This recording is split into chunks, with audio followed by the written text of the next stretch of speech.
Welcome to our 60th episode of SpaceX in the News. I'm Kevin, and today we're going to be taking a look at some Starship intel dumped on us by SpaceX's very own COO, Gwynne Shotwell. We'll check in on the progress with Starlink testing and development, then we'll finish up with some Crew Dragon.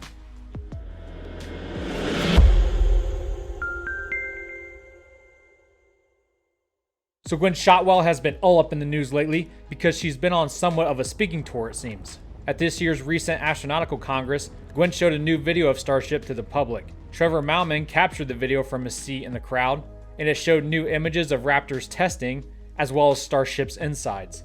But Gwynne also spoke with some SpaceX investors at the Metropolitan Opera, and Michael Sheets tweeted out some interesting information concerning Starship during the exchange. When asked why Jeff Bezos is not doing what SpaceX is doing, Shotwell said that although Blue Origin is older than SpaceX, and even though they receive $1 billion of free money through tax breaks each year, they have yet to reach orbit, insinuating it's because SpaceX engineers work harder, and also adding that Boeing and Lockheed Martin like their cushy situation with expensive NASA contracts. Concerning Starship's future with point-to-point transit around the globe, Shotwell claimed that a passenger ticket will be cheaper than flying first class, but more expensive than economy. NASA Administrator Jim Bridenstine was also recently asked about Starship's potential involvement in the Artemis program and landing on the moon by 2024. Here's the thing, we're in a source selection process right now, so it's illegal for me to highlight one or the other, say that one is going to be a part and another one isn't. But know this, we want to go to the moon with commercial landers. And Starship, of course, is a commercial lander that we anticipate will be competing in this program. Do we know that? No, but certainly it looks like they will be. But the answer is we need commercial partners, whether it's Starship or other commercial partners. We absolutely need commercial partners, not just to go from the gateway to the surface of the moon, but also to deliver cargo. YouTube channel Andy's Trains and Things took some up-close drone footage of the COO site and their Starship prototypes. You got some great shots, but I wanted to share this video so I could take the opportunity to ask anyone who decides to fly their drones near SpaceX sites to give their boundaries a wide berth. We all know what can happen when drone pilots start to annoy SpaceX.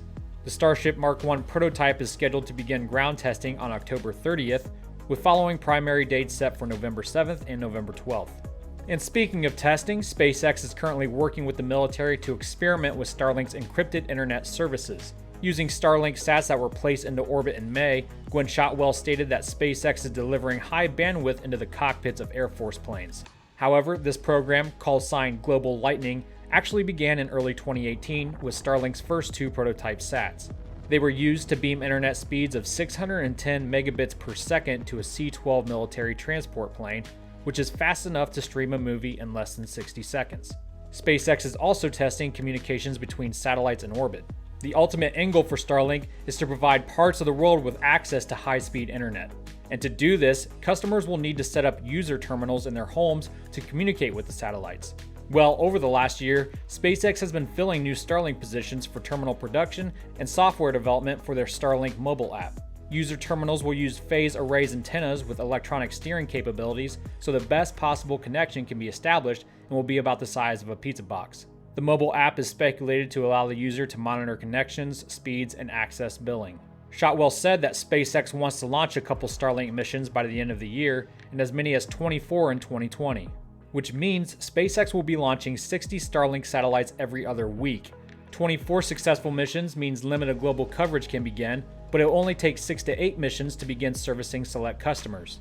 And once 12,000 satellites are up and operational, full coverage of the entire globe can be realized. But of course, SpaceX's recent plans are to implement up to 42,000 Starlink satellites into their constellation. Morgan Stanley recently estimated the cost for launching 30,000 satellites at $60 billion. And when asked about this, Shotwell simply said that they were way off in their estimates, and adding that it's 17 times cheaper than OneWeb. But my absolute favorite tweet is this one. In the context of working for Elon Musk, Shotwell said that when Elon says we're going to do something outlandish, everyone stops breathing. But then we start making his absurd plans digestible and possible. And when asked to give an example, she just responded, "We're going to land a rocket on a boat." Moving on to Crew Dragon, SpaceX just shared a video of their upgraded launch escape system being tested prior to the upcoming static fire and abort tests. Many more engine and parachute tests will be done prior to the Demo 2 mission, the first mission with astronauts on board. The capsule will have to undergo another Super Draco static test out at Landing Zone 1, the same test where the explosions occurred back in April. Then it will perform the in-flight abort test. Both are supposed to happen by the end of the year. And furthermore, Crew Dragon will undergo more than a dozen drop tests between now and the end of the year for their new Mark III parachutes. Well, that's all I have for you guys today. Thank you so much for tuning in, and until the next one, Godspeed.